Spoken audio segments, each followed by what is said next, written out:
Okay, so now you have this pantheon of gods, okay, which leads to polytheism. Then we make the switch from polytheism to monotheism. Why? Because now you have a new idea called empire. Specifically, the Roman Empire, and they introduced a new religion called Christianity, which is the first monotheistic religion in the world. There's a lot of debate as to what was the first monotheistic religion. Some people say Zoroastrianism, some people say Judaism. I will show you in this class later on that actually the first religion that was monotheistic is Christianity, okay? So the difference between this society, which is a society based on war, is there's a lot of humans, but humans are still the most precious resource. Therefore, it is not in your best interest to kill everyone.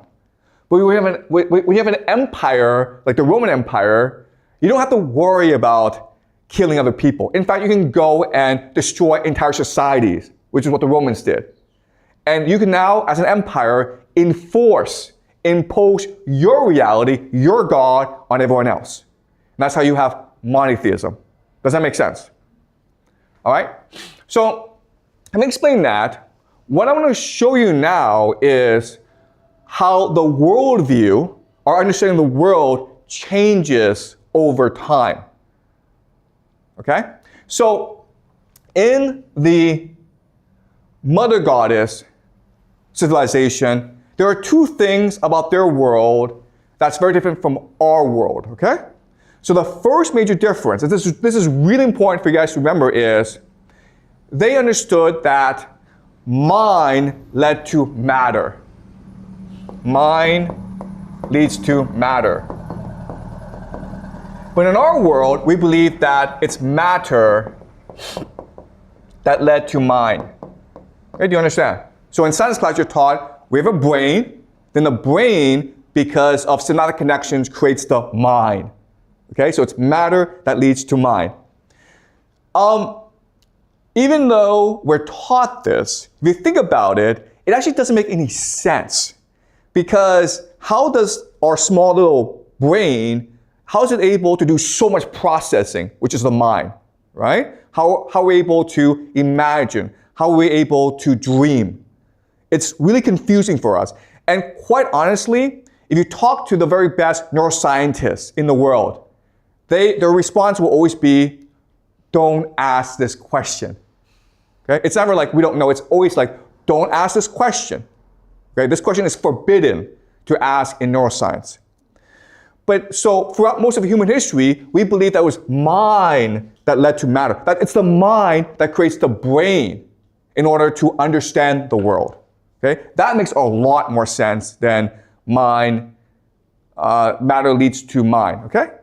Okay, so that's the first major difference. Throughout most of human history, most societies believe that it was the mind that creates the brain. The second major difference is that this is a metaphorical world. In other words, they spoke using metaphors. They understood the world through metaphors. Today, we live in a literal world. Okay, what's the difference? Well, the difference is this. Let's just say that you and I fight.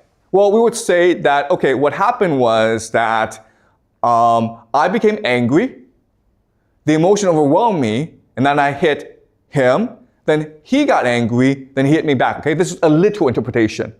But back then, the metaphorical understanding was that anger is a god who seized me and who propelled me into the fight.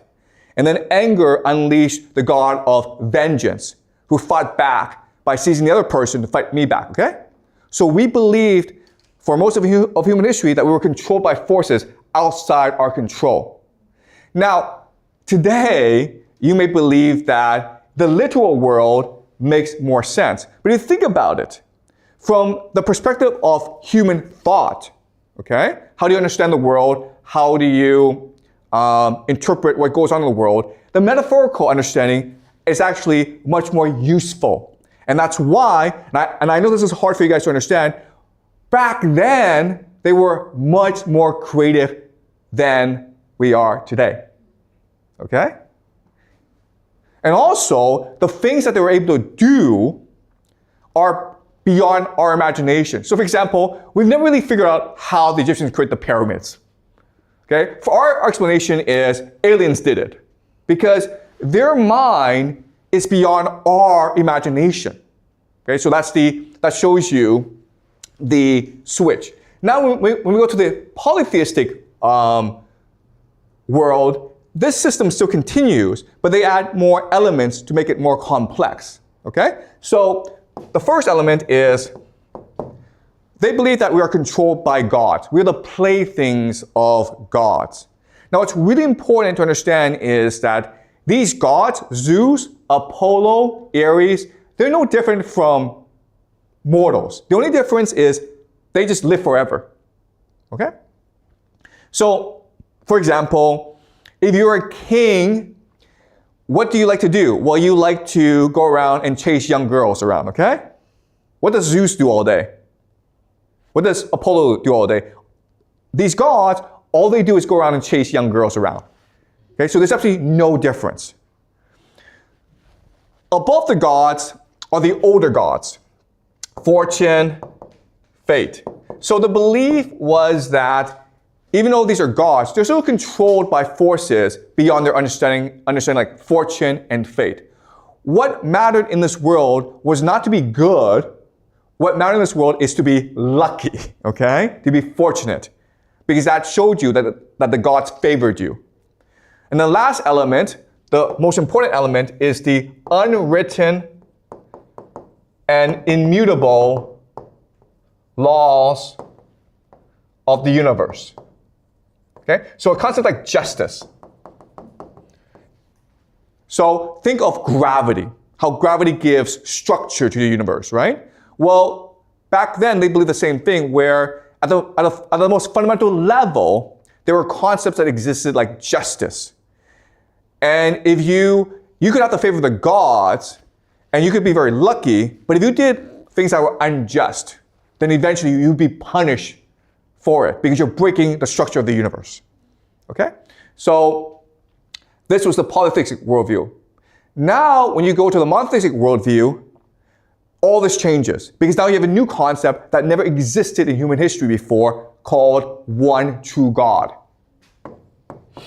And this changes everything, okay? Because before, as you can see, humans thought in a very complex, sophisticated, diverse, imaginative way about the world. But now, with the advent of Christianity, it's only one true God. And as such, you have three new concepts that become dominant in this world. These concepts have existed before, but now they're dominant. The first concept is the idea of truth. Okay? If there's one true God, then there must be one truth to the universe. And so when we move towards the truth, that is good, right? But when we move away from the truth, that is evil. So now you have a new concept called evil that didn't really exist before. Okay? You did good things because in this world, it was to your advantage. Now, in this world, if you defy God, that is evil. Okay? And now with truth and evil, you have a new concept called the individual. Before in this world, what mattered was your family, your community, your society, the people around you. Now, with the advent of one true God, the community, the family doesn't matter. What matters is your loyalty, your faith in the one true God. So you can actually step outside your community and just do what you believe is right, as long as you have faith in the one true God. All right? Okay. So these three concepts, truth, evil, individual, are important for you to remember because they underpin modernity. These three concepts, once they grow to a certain extent, they will create modernity, the world we live in. Okay? Our world is controlled by these three forces. Now, what's important for us to understand is these three concepts are beyond the human intuition. You cannot logically, by yourself, deduce or come up with these three concepts. This world of the mother goddess, it's intuitive. Okay? This polytheistic world is also intuitive, but the Christian world now is counterintuitive. Okay? So as a result, for monotheism to triumph, because it is so counterintuitive, it must now destroy the polytheistic world. Okay? So the Romans spent a lot of time, taking centuries and centuries, to destroy the polytheistic world.